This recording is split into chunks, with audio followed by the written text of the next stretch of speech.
mbokk ngir daray Thiénaba TV du la rëcc bësal abonné bësal cloche bi ngir lépp nga mën koy am. mbokk yi asalaamaaleykum wa rahmatullahi taala wa barakaatuhu. noo ngi sant yàlla bu baax di julli ci sang bi Seydina Muhammad sallallahu alayhi wa sallam. xam ngeen ni ci ay semaines yu jàll wala ay weer yoo xam ni mu ngi suñu kanam biñ ci tolloo am na loo xam ni moo doon actualité mooy élection yi nga xam ni moo fi jaaroon ñu doon ko xaccoo. yàlla dimbali ñu nag kenn ci suñu njaboot kenn ci suñu rakk ginnaaw bi ñu siyaaree Baye Seexu Thiénaba jox ko wàccuwaayam waaye jox ko lim moom lépp si ñun kenn ci suñu njaboot wala kenn ci suñu rakk wala kenn ci suñuy yaakaar bokkoon na ci ñi doon xëccoo muy Ibrahima Khalifa Ndiaye ak ñi ma ko àndal ñëpp incha allah bu ñu duggee tuuti ci waxtaan wi dana gën a leer waaye mu dugg ci jàmm génn ci alhamdulilah rabil alamin yàlla dogal képp ku àndoon ak moom ñii di ay ndaw ñii di ay soxna ñii di ay góor amu ci kenn koo xam ni wax dëgg yàlla baaraamam foxat na ci wala tànk wala bëtam fattu ci loolu rek ak ko xam rythme politique ni mu demee loolu rek ku ko réussir war nga janloog sa borom nga sant ko waaye war nga sant ñi nga àndul ñëpp di leen jàppale te loolu yàlla defal na ko ci macha allah li ko ci yàlla defalit xeebu ko li ko ci nit ñi defalit xeebu ko moo tax tey ñi mu ko seqal ñëpp wala ñi ci ëpp ñëpp ku ci ne dafa la bàyyiloo si itte pour nga ñëw fii ñu bokk jàkkaarloo ak askan wi jox leen ay cant yu rëy mais xamal leen ni yëg nañ ñu bàyyi xel gi ngeen ñu bàyyi xel donte que nag ñun ñu àndoon ak ñëpp moom ñëpp ku ci ne am na loo doon séntu loo xam ni du woon lii waaye nag sëñ Ousseynou Xaar Seck yàlla na yàlla yokki leeram daf ne woon ab jaam du àgg si yàlla li fi ak ñaar yi nekkul ci moom ñu ne ko ban ak ban mu ne lu yàlla dogal nga nangu ko lu mu def mu neex la nee na nit mënul àgg ci yàlla mukk te ñaar yi nekkul ci moom bàyyi suñu xaar waxaat ni yàlla lu mu yëkkati du ma ko tëral waaye lu mu tëral du ma ko jéem a yëkkati noonu nag bokk nañ ci ñi nga xam ni lu yàlla dogal neex nañu waaye lu yàlla def nangu nañ ko nangu googu xalifa nangu lu yàlla def nag moo waral tey jii ñun ñëpp maa ngi ko naan sax léegi bàyyi wàññil comédien gi ndax lu mel ni souvent bu arrivé nit dañuy ñëw fekk sa kanam ñënk doo kaf doo ree mais ñun ñi toog ak moom fii ci suba ba léegi mën naa ni ku ree rek la reeloo xalifaa ko wax mbaa moo ko def kon loolu tam ñun ñoo ngi ciy sant yàlla ci suñu candidat bi parce que nag moo naa fekk ñun ñëpp ku ne naa ko xalifa noppil xalifa am naanal mais ci suba ba léegi ku dugg fii rek moom mooy animé waxtaan bi mooy animé jotaay bi loolu nag boo amee candidat mu mel noonu ci ngëm yàlla donc ak doyloo borom moom noonu yow tam daf lay may courage kani lu baree nga ci kanam te li ci kanam mën naa dàq li nga xam ne moo fi ne kon ñun tam aussi ñu ngi ciy profité di wax ñëpp nag ni vraiment suñu candidat affaire bi fierté la ko defee waaw fierté bu mat sëkk kontaante bu mat sëkk dal gu mat sëkk vraiment la recevoir affaire bi kon loolu ñoo ngi ci sant yàlla ñu ne woon nag moom lañ bëgg a jox incha allah mu wax yëg-yëgam ci digganteem ak doomu aadama yi parce que dëkk bu ne dem na fa dëkk bu mu dem xam na nañ ko teeroo biir Thiénaba gi vraiment xam na ni ko xale yi bàyyee xel bi ci des am na ay tout tànk yoo xam ni ñu ngi ci wetam am ay engagement yoo xam ne boo leen xoolee da ngay xam ni fan jëm ak xalifa du fii foofu nag yàlla nañ fa àgg donc may gërëmaat man tam aussi ñi nga xam ni ñëpp gis naa leen ci wetu xalifa di suñu rakk ku ci ne yor ay responsabilité mais su bisu ànd xalifa dem jotee nga bàyyi sa liggéey mbaa nga tëj sa bureau mbaa nga tëj lépp loo jàppoon ñëw ànd ak moom ngir lan du loo ci am mais xam nga ni say doom ñu ngi ñëw say sët ñu ngi ñëw te ñun ñëpp war nañu sàmm suñ avenir u sët yi ak suñ avenir u doom yi bari na ko ànd ak xalifa mën naa am sax yaakaaroo politique teral la mais nag gëm nga ni am nga ay sët yoo xam ñu ngi ñëw gëm nga ni am nga ay doom yooyu ñu ñëw ñooñu nag am nañu àq ci ñun moo waral sunu coono yi Thiénaba gi tey waa cekkeen yi koo ci nuyu loxoom ba ci man mii boo nuyoo loxoom di nga yëg ni loxo bii day du loxo bu sonn ci xëy ak gont di liggéey ci lu métti pourtant kan moo ko liggéey ka ko liggéeyal mu ngi ci ginnaaw jumaa ja pourquoi ba mu koy liggéey taxawul rek ni man sama jëmm bon li may def ni ëpp na mais daa sóoraale woon tey jii ay sëtam ak i njabootam ba tey jii ñun ñii ñëpp ñu ngi nii d'accord ñu ngi ñetti waaye sunu coono moo naa gën a métti kon am na loo xam ne nit dina ko def mu wóoru ko ni mën naa am sax moom du ko fekke mais war na sóoraale ni sëtam a ngi ñëw doomam a ngi ñëw ñun nag boo gisee ñuy rey suñu bopp ci xalifa Ibrahima Ndiaye mii toog mooy dañu xalaat ni suñu sët yi ñëw ak suñu doom yi ñëw ñoom ñii vraiment seen avenir mën nañu ko sàmmal ba mu baax ci am njàng ci éducation ci lépp yaakaar boobu lañu am moo tax vraiment ñun tam ñu jige leen fas yéene ànd ak yéen fas yéene leen gunge maa ngi nii nag kuy nëbbatu du ko wax qualité yi ñu gis ci yéen ak jikko yi ñu gis ci yéen ak li ngeen présenté teg ko suñuy bët ak li ngeen wax mu dugg suñuy nopp daf noo doy yonent bi nag daa am ku ñëw ci moom ni ko diw de dafa baax tagg ko lool ñu dem ba beneen jamono mu ñëwaat wax lu wute lool sang bi ni ko bu ma jaaxal barke dem yaa ngi ñëw ni ma faal daa baax daa kii tey nga wax li mun ko ba may wax ak yow ci loola booba loolu laa gisoon ci moom mais tey bi may wax ak yow loolu laa gis ci moom léegi laa ko jàppe woon démb ba tax mu wax loolu ci yow waaye tey jii lii laa gis ci moom kon ñun ñu ngi ñaan xalifa suñu candidat bii ñun ñëpp li ñu gis ci moom ba tax nu ànd ak moom nii loolu yàlla bu mu jóg ci yow waaye nag ñu lay encouragé di la wax ni la li ci kanam mu ëpp fuuf li nga passé na nga gën a takkaat sa laxasaay gën a dolli sa ngëm-ngëm te gën a jàpp ñi la yàlla booleel gën leen a téye gën leen a considéré sa kër gii nekk nga fi ak nekku nga fi sa waa kër gi ñoom ñëpp nañu xàmme say nit nañu xàmme say am di jàmm mais nañu xàmme ñi nga xam seen yitte yëpp mooy sa tànk bi ñu téye la ko nga ne ca kaw ñëpp naan ana xalifa ñu naan mu nga nële te vraiment man waxuma la yow mais dafa am ñu la jigéen ñoo xam ni dañoo dolli sama courage kon waa Sénégal waa Thiénaba waa commune bi dëkkandoo yi ak dëkk yi wër Thiénaba yëpp bëgguma dugg ci li xalifa war a wax mais dëkk yëpp xam naa ko na ngeen xam ne xalifa lu mu yëg ci digganteem ak commune bi digganteem ak dëkk yëpp digganteem ak ñi mu àndal moo tax tey mu woo télévision bi ñuy wax Thiénaba TV pour bëgg a wax ak askan wi li mu yëg ak kontaanteem ak mbégteem ak it lan la pare pour kanamam kon sëñ xalifa yow la ñu jox kàddu gi incha allah. bon salaamaaleykum wa rahmatullah maa ngi leen di nuyu téléspectateur Thiénaba TV yëpp di commencé sama nuyoo si Baye Serigne Assane Seck xalif général Thiénaba di ko ñaanal yàlla guddal fanaan yokk wéram di wax rek ni moom ñëpp xam nañ les relations yi ñaam xam ni nit koo xamante ni ku am affection si la si man à chaque fois bu ñu fa demee da ngay gis que ni am na yéene si yow mais surtout mu ngi lay xoolee bëtu cofeel boo xamante ni mënoo ko fay donc ñoo ngi koy sant si loolu aussi tamit di ko gërëm.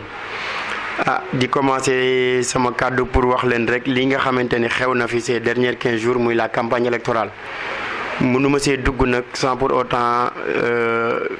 incliner wu si suñ mémoire suñu ñaari nit muy suñ Serigne Bassirou Diouf ak Issa Ndiaye mu doonoon suñu ñaari naataangoo yoo xamante ni ñoo commencé ndoo woon liggéey bi te suñu boroom moom leen ci biir liggéey bi mu doonoon loo xamante ni vraiment début campagne bi ralenti ne woon suñu activité parce que nag nit koy àndal bis bu ne mu xëy tiis woowu dal ko jaadu woon na nga toog ay fan doo yëngal dara donc maa ngi leen di ñaanal di continuer di leen ñaanal di wax ni duñu leen mus a fàtte mukk et que foofu ñu nekk yàlla buñ fa gis dara lu ñu ragal. di wax rek ni lii dafa am lu ko dooroon muy bi ñu jëmee ci élection dafa am suñuy moroom yoo xamante ni suñuy nawle ñoo xamante ni ku si ne dafa yoroon parti politique ku si ne mënoon a doon candidat ñu jàppoon ni ñëpp doon ay candidat du lu luy gën si ñun du luy gën si commune bi aussi ñu boole suñuy doole boole suñuy déem boole suñuy Dakar dugg si benn coalition boo xamante ni moom lañ tudde la coalition Yewwi Askan Wi ñooñu aussi dama leen di sant di leen gërëm parce que suñu àndandoo boobu indiwaat na beneen image ci commune Thiénaba parce que ay ndaw yu takkatoo boole seen doole jàkkaarloog ñi fi nekkoon ba résultat bi ñu am tey ñu am ko dama leen di sant di leen gërëm parce que pendant 15 jours ay nit bu ñuy côtoyer mooy parfois dina am ay incompréhension parfois dina am ay hauts et des bas mais à chaque fois esprit leadership bi nga xamante ni moo nekk ci Koné daf ñuy dimbali ba lépp loo xamante ni doonoon na obstacle devant nous dañ ko jàll et que l'organisation bi ma gis au niveau de la coalition musuma koo gis ci beneen coalition boo xamante ni politique la donc loolu nag tax na damay santaat bu baax a baax ñii nga xamante ni ñoo àndoon liggéey bi du ma lim ñëpp parce que may bañ a juum mais maa ngi leen santaat bu baax a baax di leen gërëm aussi tamit di leen wax ni bàyyi nañ seen wàll ci waar wa di xam rek yéen démb la woon élection yi ñëpp xam nañ la fa tëddee ci résultat ñun nag am na lu ñu bëggoon mais suñu borom décidé na leneen loo xamante ni bokkut ak ñu li ñu bëggoon ñun di ci xeex pendant des années maire bii fi nekkoon population bi falaat nañ ko ñun nag ñoo ngi prendre acte sur ça di ko féliciter aussi parce que politique la noonu lay demee mais aussi tamit di confirmer waat encore une fois de plus notre position que ni ñun ay opposants wu maire bi fi nekk lañ fas yéene continuer di doon parce que nag jàpp nañ ni bokkuñu vision politique bokkuñu nu ñuy xalaate bokkuñu nuñ comprendre le développement d'une localité donc li fi sës rek mooy et puis démocratie noonu lay doxee démocratie ki gagné na diriger il n'a pas besoin des autres des opposants les opposants aussi ils s'opposent c'est ça la démocratie ki gagné jiit doxal ñi ñu gagné toog opposé wu et ñun dañoo fas yéene incha allah lépp lu ñu jàpp ni ñaaw la si yorinam wala dëng-dëng la si yorinam nuñ ko daan defee di ko waxee aussi tamit noonu lañ koy fas yéene defee di waxaat aussi les autres candidats les 7 candidats qui restent di leen féliciter aussi di leen encourager parce que ku dugg ci terrain bi rek ñun on a parcouru presque tous les villages et les hameaux de la commune fu nekk teg nañ fa suñu tànk xam nañ coono yi xam nañ métit bi xam nañ effort physique yi financier yi lépp li nga xamante ni campagne électorale laaj na ko donc moo tax yeneen candidats yi nga xamante ni vraiment ñoo ko yàlla joxu leen comme man maa ngi leen di encourager aussi mais di leen féliciter aussi parce que def nañ un travail extraordinaire le fait d'être candidat rek déjà c'est extraordinaire parce que c'est un processus il y a la constitution des listes déposer une candidature faire la campagne électorale et gérer le jour des élections te candidat yëpp def nañ ko donc ñooñu dama leen di féliciter aussi di leen appeler waat aussi à l'unité parce que je pense que ni ñun ñëpp ñoo bokk lu ñu yitteeloon ñoo bokk lu ñu digaloon mooy fexe ba développer Thiénaba man loolu laa gëm en tout cas c'est ce qui m'anime loolu moo ma yëkkati woon man ñi ma àndal parce que jàppoon nañ ni jéego yi développement wu Thiénaba sooxe na te jàppoon nañ ni buñ ñu joxoon mën naa gën a bar jàpp naa ni aussi tamit yeneen candidats yi loolu moo leen animé woon ma leen di wax nag ni il n'est jamais trop tard nañu jéem a xool na dañuy rassembler woo faire bloc encore une fois de plus pour liggéeyal Thiénaba parce que loolu rek moo fi nekk. ma ni aussi toute l'opposition ñi bokkoon doon candidat ak ñi doonul candidat je pense que ni ñun ñëpp li ñu ñor mooy le développement de Thiénaba jot na nag ñu def bloc ñi gëm ni bokkuñu ak maire bii fi nekk nga xamante ni population bi moo renouveler sa confiance ku bokkul ak moom vision politique ku bokkul ak moom aussi tamit que ni li muy doxalee jàpp nga ni noonu la commune di doxee war nañoo dajaloo ensemble pour liggéeyal Thiénaba parce que nag Thiénaba kenn du ko liggéeyal ak i doomam te boo nga nekk au pouvoir mooy le camp du maire comme dans l'opposition ñun ñëpp war a liggéeyal Thiénaba bu kenn jàpp ni rek bala ngaa mën a liggéeyal Thiénaba mooy nga dem si ñi nga xamante ni ñoo fi nekk gëmuma lool li ma gëm mooy station boo nekk war nga mën a liggéeyal Thiénaba si benn domaine de compétence moo tax ma leen di woowaat ñëpp à l'unité pour que ensemble développement wu Thiénaba bi ñuy rêvé ñun ñëpp ñu mën koo indil et que ce changement là qu'on veut à Thiénaba aussi ñu mën koo apporter un jour et gëm naa ni dina nekk incha allahu rabbi di remercier waat encore les populations parce que li xew nii Thiénaba c'est la première fois dans l'histoire politique de Thiénaba des jeunes yoo xamante ni seen âge vraiment avancé gul mën a am cette symbiose là boo gisee les populations dëkk bu ñu jaar da ngay dem ba ni lii c'est pas naturel en fait nga gis nit ñi am nañ benn affection ci coalition bi am nañ benn détermination ça s'est transformé dans les votes parce que boo gisee aussi suñu coalition bi on était 9 listes et suñu coalition bi le maire actuel lim ñu rawee bëriwul quoi donc nga xam ne nit ñi bëgg nañ ñu nit ñi bàyyi nañ ñu xel ñooñu aussi faaw ñu sant leen gërëm leen leen parce que aussi tamit gis nga benn engagement da ngay gis nit ku def des kilomètres pour dem voter la coalition Yewwi Askan Wi nga gis ñu yendu ci naaj bi pour voter la coalition Yewwi Askan Wi ñooñu nag li ñu bëggoon lépp mooy fexe ba changement am au niveau de la commune de Thiénaba yàlla nag leneen la décidé mais loolu warul tax li yàlla décidé warul tax ñu banque suñuy bras croiser les bras comme ni tubaab di wax on a perdu un combat mais pas la guerre dañuy continuer le combat et un jour inchallah on remportera la guerre et boobu lay gën a neex boobu lay gën a dal boobu la aussi population wu Thiénaba bi yëpp di gën a gis seen bopp ci cette coalition. Aussi tamit je remercie plus particulièrement les femmes parce que je pense que les coalitions Yewwi Askan Wi am keneen amu ko boo gisee cette détermination yi femmes yi am nga xam ni rek vraiment chapeau quoi dañuy des ak ñun dañuy xëy nekk ak ñun nekk dans la campagne ñëpp xam nañ campagne électorale li ñu méttee di yéeg a ko wàcc di jël seen i dërëm aussi seen xaalis di si def ñooñu nag dañ leen di féliciter soxna Mame Diop ñoom Seynabou Seck ñoom Diatou ñoom Codé Bey ñoom madame Samb ñoom Ndeye Asta Kayre ñoom Inem Yacine Kayre vraiment bu ma limee damay jóom mais tout femmes yëpp la ñuy remercier parce que nag vraiment li ñu am man gisuma ko ci beneen coalition et que bu ñëpp defoon comme femmes yi parce que gis nga la forte mobilisation bi nga xamante ni def nañ ko dernièrement donc loolu dañ leen ci remercier sant leen ci gërëm leen ci aussi tamit di leen wax ni ce combat là day continuer foo leen war a jàpp rek ak ñun fu ñu war a jàpp bu ñu réerooti et que cet acquis là bi ñu am ni nañu jéem a xool nuñ koy conserver mais di remercier aussi surtout les jeunes da ngay gis des jeunes yoo xamante ni dañuy jóg volontaire jël seen volontaire ñëw ñii nekk dans l'animation ñii nekk dans la sécurité te joxoo leen dara ñooñu aussi il faut ñu sant leen gërëm leen et je pense que ni boo gisee suñu campagne nga xam ne am na benn touche boo xamante ni bokkut ak yeneen coalition bi donc loolu nag buñ ko gisee c'est grâce aux jeunes yi nga xamante ni ñoo doonoon des volontaires engagés wu ñëw ànd ak ñun ci combat bi maa ngi leen di sant di leen gërëm aussi tamit wax leen ni seen wareef lañ defal parce que nag